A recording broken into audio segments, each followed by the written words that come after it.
a graça e paz da parte do nosso Senhor e Salvador Jesus Cristo. Amém. Como a gente já colocou na internet, a gente ia falar sobre Noé, então você abre a Bíblia comigo no capítulo 6 do livro de Gênesis. Gênesis, capítulo 6.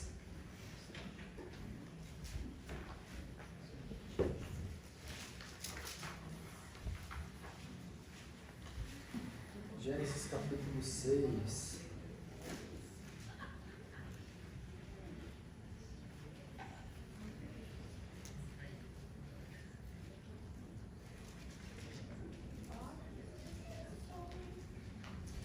Gênesis capítulo 6, a partir do versículo 8. A gente não vai ler toda a história de Noé, porque a história de Noé ela vai cobrir 3 capítulos. Então, eu vou falar, pula para tal versículo, a gente vai ler alguns versículos dos capítulos. Então, você fica ligado comigo que a gente vai ler esse. Por que a gente está falando de Noé? Para quem não estava aqui semana passada, a gente está com um plano bíblico, tem um plano bíblico lá atrás, para quem não pegou, tem ele atrás na mesa, do lado do envelope do dízimo, para quem não pegou ainda. Esse ano a gente tem o propósito de ler toda a Bíblia como igreja. Né? O pastor colocou isso para a igreja, nós estamos seguindo isso também aqui. Então a gente vai ler... Obrigado, Lucas. Está lá atrás, quem não pegou, quem não tem, aqui tem todo o plano bíblico para 2020.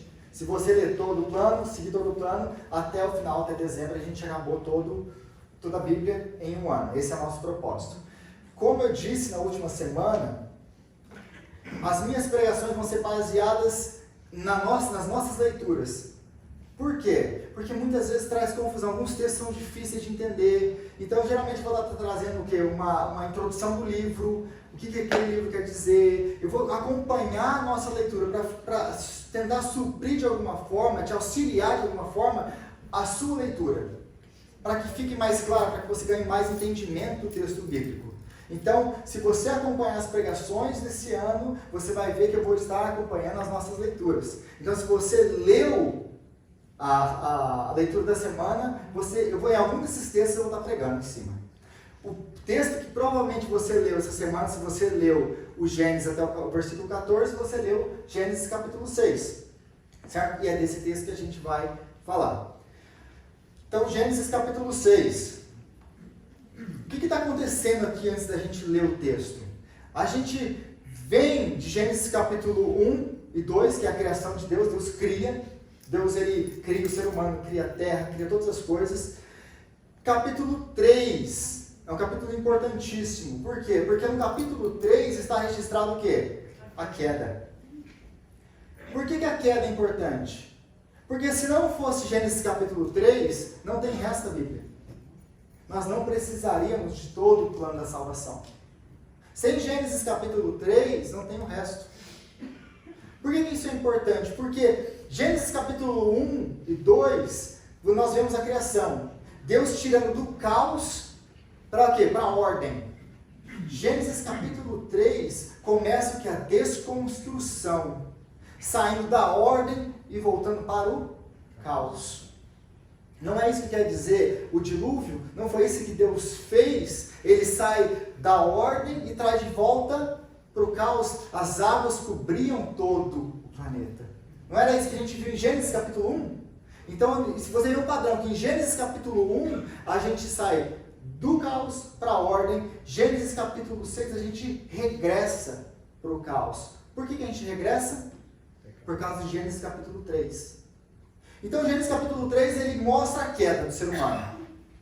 Gênesis capítulo 6 vai mostrar a consequência da queda. Alguns teólogos vão chamar Gênesis de a sementeira da Bíblia. Por que é a sementeira da Bíblia? Porque aqui nós vamos encontrar em Gênesis as principais doutrinas em modo de semente. A gente vai começar a entender, hoje, por exemplo, se eu pudesse dar um outro nome para essa pregação, seria o Evangelho segundo Noé. Porque nós vamos encontrar na vida de Noé todos os elementos da cruz de Cristo. É por isso que a história de Noé se relaciona com a minha e com a sua história. É por isso que eu escolhi esse texto, esse tema de pregação. Como que a história de Noé é a minha história? na cruz. Ela é a minha história. Então, o mesmo evangelho que salva Noé e a família dele, é o mesmo evangelho que me salva hoje. O evangelho que nós temos em Cristo hoje de forma completa, aquilo que nós temos na Bíblia hoje de forma completa, em Noé, em Gênesis 6, 7, 8 e 9, vai dar o quê? É a semente, é o protótipo daquilo que é o quê? A vinda de Cristo, o ministério de Jesus Cristo. É o que eu vou me propor a colocar para vocês aí hoje. Então, se você abriu sua Bíblia, Gênesis capítulo 6, a partir do versículo 8, diz assim a palavra de Deus. A Noé, porém, o Senhor mostrou benevolência. Eu gosto de uma outra versão que diz assim: Noé, porém, encontrou graça diante do Senhor. Graça. Versículo 9. Essa é a história da família de Noé. Noé era um homem justo, íntegro, entre o povo da sua época. Ele andava com Deus. Noé gerou filhos, Sem, Cã e Jafé. Ora, a terra estava corrompida aos olhos de Deus e cheia de violência. Ao ver como a terra se corrompera, pois toda a humanidade havia corrompido a sua conduta, Deus disse a Noé: darei fim a todos os seres humanos, porque a terra encheu-se de violência por causa deles. Eu os destruirei com a terra. Você, porém, fará uma arca de madeira de cipreste, divida em compartimentos e revista de piche por dentro e por fora. Pula para mim para o versículo 17. Eis que vou trazer águas sobre a terra, o dilúvio, para destruir debaixo do céu toda a criatura que tem fôlego de vida, e tudo que há na terra perecerá. Mas com você estabelecerei a minha aliança, e você entrará na arca com os seus filhos, sua mulher e as mulheres dos seus filhos. Versículo 22. Noé fez tudo exatamente como Deus lhe tinha ordenado. Então o Senhor disse a Noé: entre na arca você e toda a sua família, porque você é o único justo que encontrei nesta geração. Versículo 4. Daqui a 7 dias farei chover sobre a terra 40 dias e 40 noites, e farei desaparecer da face da terra todos os seres que fiz. E Noé fez tudo o que o Senhor tinha ordenado. Pula para o capítulo 9, versículo 7. Capítulo 9, versículo 7. Mas vocês sejam férteis e multipliquem-se, espalhem-se pela terra e proliferem. Então disse Deus a Noé e aos seus filhos que estavam com ele: vou estabelecer a minha aliança com vocês e com os seus futuros descendentes, e todo ser vivo que está com vocês, as aves, os rebanhos domésticos e os animais selvagens, todos os que saíram da arca com você, todos os seres vivos da terra. Estabeleço uma aliança com vocês. Nunca mais será ceifada nenhuma forma de vida pelas águas de um dilúvio. Nunca mais haverá dilúvio para destruir a terra. E depois Deus prosseguiu: este é o sinal da aliança que estou fazendo entre mim e você, e com todos os seres vivos que estão com você, para todas as gerações futuras. O meu arco coloquei nas nuvens, será o sinal da minha aliança na terra.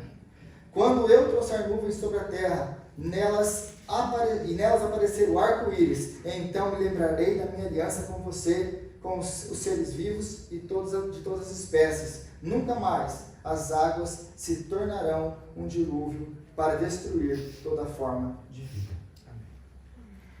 Se eu posso resumir toda essa história que eu contei aqui agora para vocês, eu colocaria assim: o Deus que julga o mundo por causa do pecado, em sua graça continua o seu reino sobre a terra, recomeçando com o remanescente.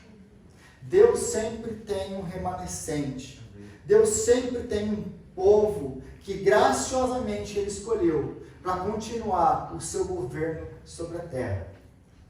Então, Deus, a primeira coisa que a gente vê aí, lembra que eu acabei de falar para vocês, esses são o quê? São passos que a gente vai ver da mesma forma no Evangelho de Jesus Cristo. O que é o Evangelho de Jesus Cristo? O Evangelho é uma mensagem sobre o pecado. A primeira coisa que nós pregamos, quando nós pregamos o Evangelho de Cristo, é falar do pecado do ser humano. Se nós apresentamos a graça de Deus sem o pecado, nós pregamos metade do Evangelho. E se nós pregamos o Evangelho sem apresentar o pecado, nós não pregamos o Evangelho inteiro e não faz sentido o Evangelho. Porque como assim eu recebo graça? Se você não entende o que é pecado, se você não entende o que é a justiça de Deus, se você não entende que Deus é santo e Ele não tolera o pecado, eu não preguei o Evangelho. Porque o Evangelho não vai fazer sentido para você se eu falar de graça. Porque eu não entendi quem eu sou. Então, a primeira coisa que a gente vai ver aqui é que Deus ele julga, o julgamento de Deus. Por que Deus julga as pessoas? Por que Deus julga toda aquela geração e manda o dilúvio para destruir toda aquela geração? O texto de Noé é um texto muito usado, principalmente na escola das crianças. A gente cresce escutando a história de Noé. Era uma história muito famosa, tem filmes sobre a história de Noé. Mas o que a gente vê na história de Noé? Principalmente quando a gente é criança, a gente tem lá o barquinho, os animaizinhos lá na arca, a gente vem e colore os animaizinhos, e é tudo bonitinho. Mas por que eu escolhi essa imagem para demonstrar a arca? Porque Noé está passando no meio de uma tempestade. Porque o que está acontecendo ali, Deus ele está julgando a raça humana por causa do quê? Do pecado. Venha comigo o versículo, volta para o capítulo 6 aí, versículo 5. Capítulo 6, versículo 5.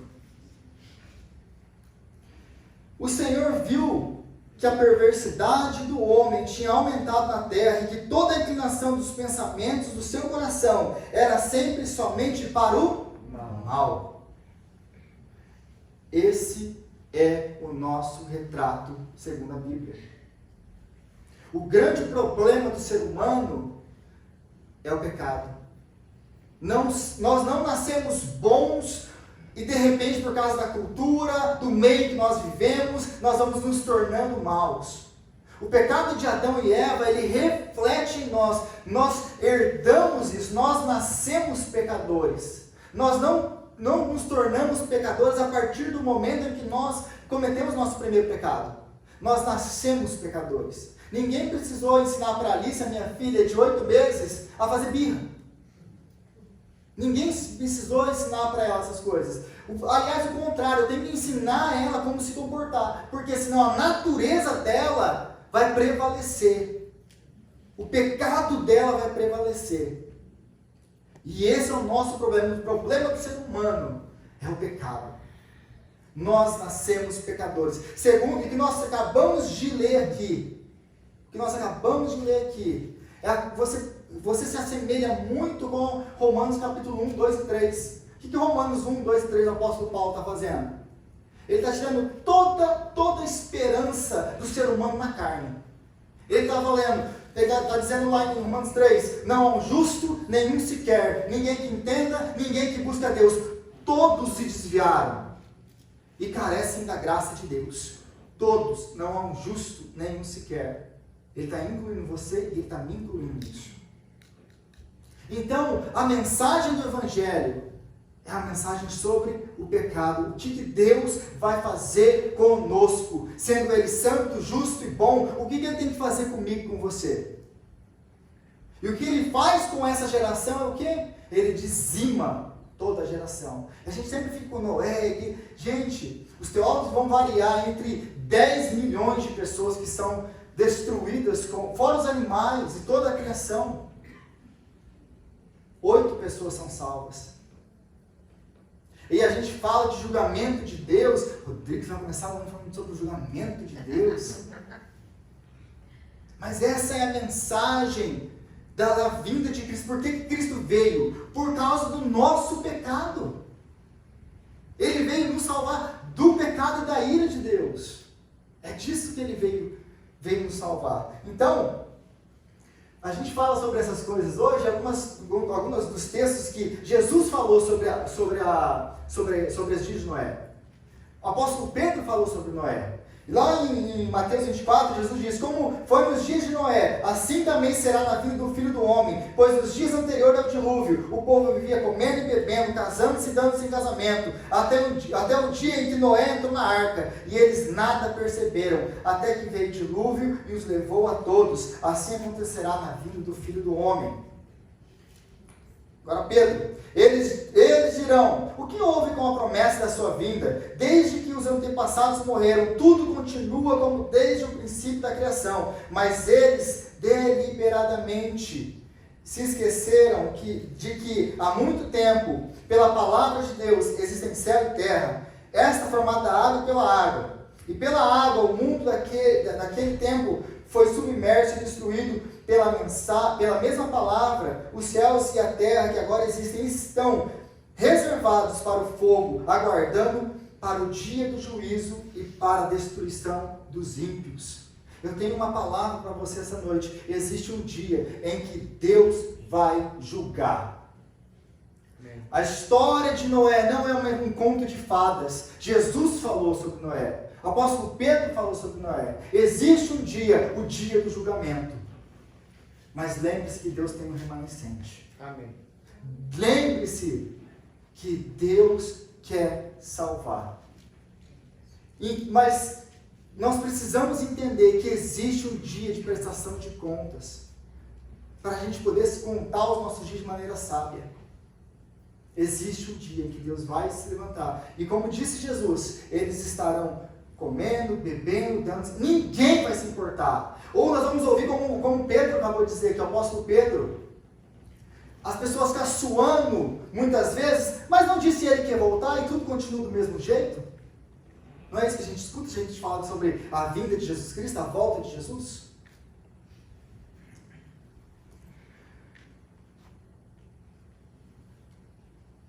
E a palavra de Deus nos diz que tudo que tinha fôlego de vida, foi destruído. Deus julgou. Mas como eu disse, Deus ele tem um remanescente. Deus ele escolheu um homem pela sua graça. E aqui é a segunda parte do Evangelho. Qual é a segunda parte do Evangelho? A graça de Deus. Deus é um Deus gracioso. Deus é um Deus misericordioso. Deus é um Deus que não tem prazer na morte do ímpio. Antes que ele se arrependa dos seus caminhos e se volte para ele e esteja salvo. O nosso Deus não tem prazer em mandar ninguém para o inferno. Aliás, o inferno não foi criado para o ser humano. Lembra do que diz a palavra dele? Jesus disse: apartai-vos de mim, malditos, para o fogo eterno, preparado para o diabo e os seus anjos. Jesus veio para que você não tivesse que calar. Ele suportou a ira para que você não tivesse que suportar. Ele morreu para que você não tivesse que morrer. Amém. Então, ele chama Noé. E se você vê como começou o versículo 8 aí, Noé encontrou graça diante de Deus. Noé encontrou graça diante de Deus. A salvação é pela graça. E só pela graça. Apenas, não tem nada que você e que eu possamos fazer para garantir a nossa salvação, para herdar a nossa salvação e falar: Deus, olha, está vendo como eu sou bom? Porque no versículo 7, no capítulo 7, versículo 1, eu estava estudando essa passagem, e no capítulo 7, versículo 1 diz assim: então o Senhor disse a Noé: entre na arca, você e toda a sua família, porque você é o único justo que encontrei. Aquilo me incomodou. Como assim Deus ele é o único justo? Ele é tão pecador como qualquer outro. Ele merecia a morte também. Porque o pecado, o salário do pecado é a morte. Não é diferente. Se todos somos pecadores, Noé também merecia a morte. Mas aí o que Deus me levou e me mostrou foi: mas Noé encontrou graça diante de Deus. Não foi obra dele. Porque a gente pode se perder no texto pensando que Noé obedeceu a Deus, não era um homem justo, íntegro. O texto vai dizer isso. Mas antes de ser um homem justo, íntegro e que andava diferente na sua geração, Noé achou graça diante de Deus. Você só é o que você é pela graça de Deus. Amém. A graça de Deus nos transforma. A graça de Deus nos faz andar com Deus de maneira justa, íntegra e diferente nessa geração. Então, mas José ele é, se você se lembrar de Gênesis que a gente está lendo, Noé ele veio da linhagem de quem? De Sete. E foi na linhagem de Sete que eles começaram a chamar pelo nome do Senhor. Aí você lembra que a linhagem deles, você vai começar a ler ali, o bisavô dele andou com Deus. Enoque andou com Deus e foi arrebatado. E aí ele vem e anda com Deus. Você vê que é uma linhagem de homens que andam com Deus. A nossa responsabilidade de educar os nossos filhos a andar na presença de Deus. Mas Noé, ele é um modelo de Jesus Cristo. Ele é um protótipo, é uma semente. Lembra que Gênesis é o livro das sementes. Então começando a surgir os modelos que a Bíblia vai seguir, até ser luz, dia claro, como diz a Bíblia, em Jesus Cristo, no Novo Testamento. Lembra de Hebreus, lá no Antigo Testamento, a gente tem sombras, tipos. Mas Noé, então, ele é o quê? É um representante do próprio Cristo. Por quê? Noé é a semente da mulher. Lembra de Gênesis capítulo 3, versículo 15? Deus promete ali salvação. É a primeira promessa de salvação da Bíblia. Noé é o novo Adão. Qual que foi a linguagem que a gente usou aqui, o que eu li aqui, que a Bíblia usa no capítulo 9? Vocês sejam férteis e multipliquem-se. Para quem que Deus falou isso? Para Adão, antes de Noé. Ele está representando aqui, ele é o segundo Adão. Deus está começando tudo de novo com Adão. Mas existe o último Adão, o segundo Adão, como diz o apóstolo Paulo. Ele é Cristo. Ele era o representante da raça humana. Foi ele que Deus escolheu, como Deus vai escolher mais tarde Abraão. Como Deus colocou em Cristo a representação de toda a raça humana. E por causa de Cristo nós somos salvos. Era um homem justo, íntegro, que andava com Deus. Jesus era justo, íntegro, que andava com Deus. Obedecia a Deus em tudo. Jesus foi obediente ao Pai até a morte, e morte de cruz. Mas para Noé ser o homem que andava com Deus, ele pagou um preço. E para nós andarmos com Deus, nessa geração, nós vamos pagar um preço. Nós vemos Noé construindo a arca, e nós não sabemos, a Bíblia não fala quanto tempo Noé demorou para construir a arca. Alguns vão falar que é 100, 120 anos, mas a gente não sabe. O fato é que a gente faz algumas contas aí, e se fala, foi 100 anos. A Bíblia não fala nada, fala muito pouco, ele não sabe se teve ajuda, se contratou alguém para fazer, se ele fez sozinho, mas algumas coisas são certas, ele teve que pagar um preço. Qual foi o preço? Um preço moral, de construir uma arca imensa no meio de terra seca, avisado de coisas que não se viam. Então vai ter uma batalhazinha teológica aqui, que não existia chuva naquela época. Deus ainda não tinha mandado chuva, porque se você volta para Gênesis de novo, Deus irrigava a terra por baixo. Então Noé, se isso é verdade, ele nunca viu chuva. Ele está construindo uma arca, que Deus vai mandar chuva. Então o que ele ouviu da geração dele? Ele pagou um preço moral. A gente reclama do bullying hoje. Quantos anos Noé não sofreu bullying? Imagina os filhos dele na escola. Olha lá o filho do lunático. Segundo preço que ele pagou foi o preço material e financeiro, que a gente também não pensa. Servir a Deus é um preço material e um preço financeiro. Quanto vocês acham que custou para construir uma arca naquele tempo? Quanto você acha que ele ganhou de dinheiro? Ele teve que gastar de dinheiro para construir a arca e ainda trabalhar para sustentar a família. Ele tinha duplo serviço. Aí a gente trabalha na igreja, a gente trabalha lá fora. Glória a Deus, Noé também fez isso. Enquanto trabalhava para a glória de Deus, trabalhava para sustentar a família. E o terceiro ponto, desgaste físico. Porque você tinha 2 trabalhos, ele cansou muito, trabalhava dia e noite para construir a arca. Ele teve que pagar esses preços. Nós pagamos os mesmos preços ainda hoje.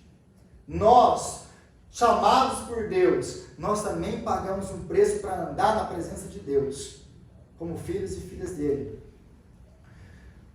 Mas aí a gente vê no versículo 9 do capítulo 6, que Noé era justo, íntegro entre o povo de sua época, e ele andava com Deus. O que é justo? Quando a Bíblia fala de justiça, o que é justo diante de Deus? Noé era um homem justo diante de Deus. A palavra aqui no original, ela é usada num termo de corte, num termo quando você vai na presença de um juiz. Legal, um termo legal. Essa palavra justo no original é um termo legal. É quando você é levado na presença de um juiz e o juiz te diz inocente. Ele te declara inocente, ele bate o martelinho dele e você está absolvido. Justo. Essa é a linguagem que a Bíblia usa quando ela fala de justo na presença de Deus. Noé foi declarado para Deus justo. Como se Noé, ele não tivesse pecado.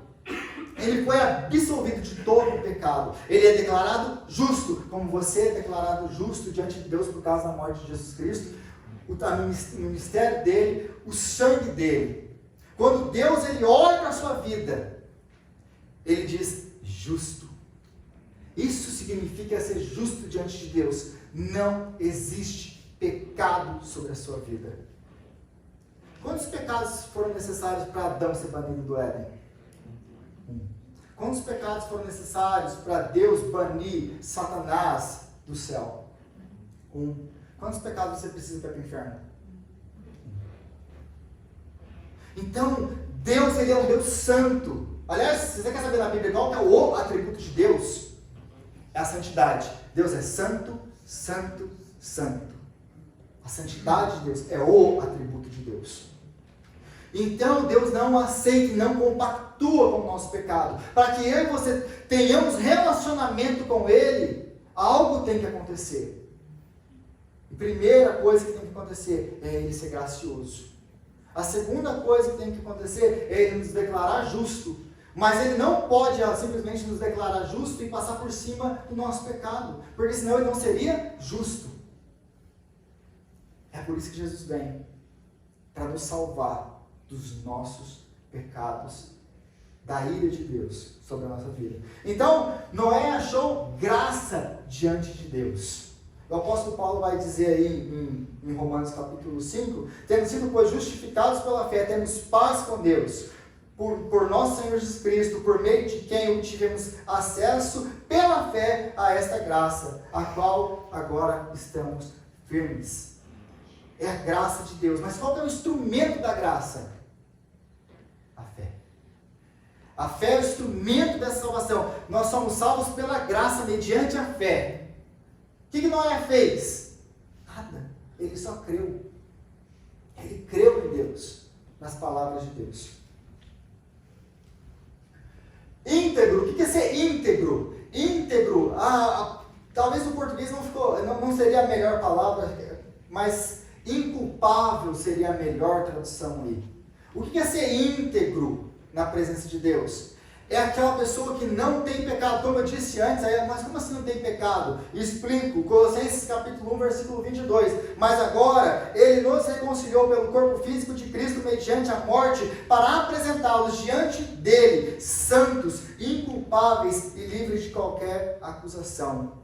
Presente, tempo verbal, presente. Ele não vai fazer isso. Cristo já fez isso na sua vida. Você já foi lavado no sangue de Jesus. Você já foi perdoado dos seus pecados. Já não existe mais condenação para aqueles que estão em Cristo Jesus. A nosso escrito de dívida foi cravado na cruz e cancelado. Ele cravou. Ele cancelou pela sua graça. Foi Ele. Já não existe mais pecado sobre a sua vida.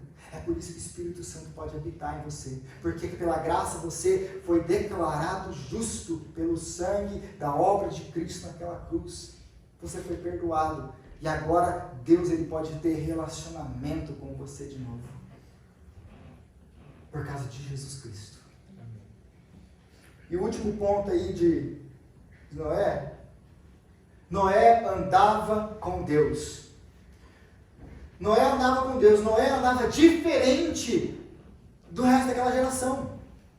Noé não andava segundo aquela geração. Como que a Bíblia fala que ele andava? Ele era um homem justo, íntegro, que andava com Deus. Ele não fazia aquelas mesmas coisas, ele não participava das mesmas coisas que eles faziam. Como que é isso?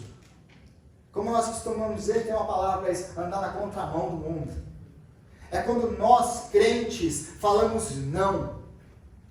Ah, mas eu não vou fazer isso porque eu não posso, porque eu sou crente. Não, você não vai fazer isso porque você não pode, porque você é crente. É porque você ama Cristo. E quando nós amamos o Senhor, nós queremos agradar o nosso Deus, o nosso Senhor. Eu sou casado, muitos de vocês que são casados. Se você deixa de fazer alguma coisa, muitas vezes, por causa do seu cônjuge, é porque você o ama. Você sabe que ele não gosta daquilo. Então você vai fazer, não, é porque eu não posso, não. É porque eu amo. Nós não deixamos de fazer nada porque nós não podemos. Nós deixamos de fazer qualquer coisa que seja pecado, que Deus abomina, porque nós o amamos. E nós entendemos que Ele veio por causa do nosso pecado.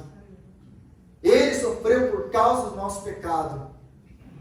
Para que nós fôssemos livres do pecado, salvos e voltássemos a ter relacionamento com Deus. É por amor. Nunca foi por obrigação.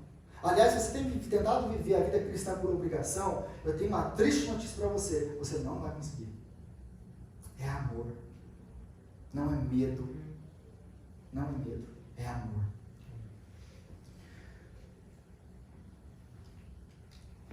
Noé tinha uma fé diferente. Noé, ele tinha uma fé diferente. Qual era o modelo da fé? Em Hebreus capítulo 11, vai falar a lista dos heróis da fé, e vai falar assim: pela fé Noé, quando avisado a respeito das coisas que ainda não se via, movido por santo temor, construiu uma arca para salvar sua família. Por meio da fé, ele condenou o mundo e tornou-se herdeiro da justiça. Então a fé de Noé, alguns pontos da fé de Noé. A fé de Noé era baseada na palavra de Deus. Qual palavra? Deus disse: Noé, eu vou destruir. Noé disse: tá bom, Senhor, o que eu faço? Ele acreditou na palavra de Deus. Ele entendeu que Deus, quando Deus fala, Deus cumpre com a sua palavra. Ele não duvidou da palavra de Deus. Você e eu, nós somos chamados para o quê? Para viver pela palavra de Deus. Essa é a nossa regra de fé e prática. Nós cremos na palavra de Deus. Próximo ponto, ele fez, na fé de Noé, fez dele o herdeiro da justiça. Como eu disse antes, a fé foi um instrumento da justificação. Nós somos salvos pela graça mediante a fé. Pela fé, ele enxergava as coisas com os olhos da fé. Ele não vivia por vista. Mesmo como nós lemos em Hebreus, mesmo avisado de coisas que ainda não se viam, ele não viu. Ele creu, ele entendeu, ele obedeceu. Ele vivia pela palavra de Deus. Ele não estava vendo, mas ele cria que se Deus falou, é verdade. Muitas vezes nós queremos ficar vendo as coisas e pedindo isso, pedindo aquilo, e nós não cremos na palavra, nós queremos ver. Só vou acreditar se eu ver. Tomezão. Quarto ponto. A fé de Noé confiava nas promessas de Deus, mas também temia os seus avisos de julgamento. Nós não temos medo de Deus, nós o amamos, mas nós temos um temor santo. Todos nós somos filhos, e nós sabemos muito bem quando o nosso pai não está brincando. A gente sabe, nós amamos o nosso pai, mas nós respeitamos o nosso pai. Deus disse a Noé: Noé, eu vou destruir. Ele creu na palavra de Deus. E Deus disse a ele: agora você faz uma arca. Ele creu na palavra de Deus. E obedeceu a palavra de Deus. Por santo temor. Porque se nós não cremos, aliás, que Deus, Ele é o Deus que vai julgar a maldade, um dia que Jesus vai voltar, nós também não vamos crer que Ele vai salvar. Se nós não cremos que Ele vai jogar pecadores no inferno, como a palavra de Deus diz, não por falta de amor, mas porque eles rejeitaram a luz que os podia salvar. João capítulo 3, versículo 19. Como que nós vamos acreditar que ele é capaz de levar o seu remanescente para o céu? Então nós confiamos na palavra de Deus, mas nós tememos aquilo que ele diz que ele fará. Noé, ele colocou em prática aquilo que ele ouviu com a sua vida. Ele não apenas creu na palavra. Se ele tivesse apenas crido na palavra, mesmo que ele tivesse crido, se não tivesse agido, ele teria morrido. Noé não ficou inventando desculpas para não fazer mais Deus. Mas eu não tenho gente, eu não tenho dinheiro. Noé vai lá e faz a arca. E Noé fez tudo como o Senhor havia ordenado. Ele não teve desculpas. A fé de Noé era uma fé que andava ligada com a sua obediência. Era fé e obediência. Não adianta a gente saber tudo de Bíblia, ler todo esse livro durante esse ano, se não for para a gente obedecer esse livro. Nós somos chamados para obedecer a palavra de Deus. Então Noé fez tudo o que Deus havia ordenado. E aí, antes de jogar o dilúvio, de destruir a terra, Deus, antes de cair uma gota d'água, Deus já havia providenciado o meio da salvação do seu remanescente. Deus já providenciou o meio da nossa salvação. É em Cristo. É por isso que nós vamos celebrar isso aqui hoje. Porque ele disse que ele viria, ele enviou a semente da mulher, ele veio, pelo ministério dele nós somos salvos. E ele disse que ele vai voltar. E é por isso que nós celebramos a ceia. Em memória dele, porque nós cremos nisso, que ele vai voltar. Ele vai voltar. Então, a nossa salvação, que é o nosso símbolo da arca de Noé. Sempre lembra da sementeira, as sementes. Então, o que é o símbolo da arca? Uma vez eu estava conversando com alguém aqui, e aí eu falei sobre a arca, a arca é o símbolo de Cristo. Sério, eu não sabia disso. A arca é o símbolo de Cristo. A arca é aquilo que salva, é o corpo de Cristo que salva, nos salva. Lembra-se que dentro da arca existe vida, fora da arca existe morte, destruição e caos. Mas a arca também é o símbolo o quê? Da igreja, que finalmente é o corpo de Cristo. Vai voltar para Cristo. Por que a arca é o símbolo da igreja? Porque aqui dentro existe vida e lá fora não. E aí tem algumas outras similaridades também. Aqui dentro, gente, às vezes, imagina o cheiro da arca. Tudo quanto é tipo de bicho. O cheiro não devia estar muito bom lá dentro. E barulho, e tudo aquilo. Imagina você colocar todos os bichos que ele colocou lá dentro. Tinha muito trabalho. Mas dentro da arca tem vida. Às vezes dentro da nossa arca aqui tem todo tipo de animal. E às vezes o cheiro não é legal. Mas aqui dentro tem vida. Não é desculpa para a gente sair. Não vou mais congregar. Não vou mais me reunir lá na igreja. Porque é aquela pessoa que eu não gosto. E tem o Rodrigo vai lá ficar falando de julgamento, de pecado. Perdão. De perdão. Nós não temos essa desculpa. Porque a arca também não estava legal lá dentro. Mas na arca existe vida. Amém. Na arca existe vida. A arca era refúgio da ira de Deus. A arca era lugar seguro. A arca continha vida. E o nosso último ponto, a aliança de Deus. O que finalmente toda essa história representa? Todo o plano de Deus com relação à nossa salvação em Jesus Cristo. Todos os passos, o pecado da humanidade, ele tem que ser julgado. Deus, ele julgou o pecado em Cristo Jesus. Por causa de Cristo, nós temos acesso a essa arca. E é uma coisa que eu não comentei ali, mas a arca, é interessante que a arca só tinha uma porta. E Jesus diz Eu sou a porta.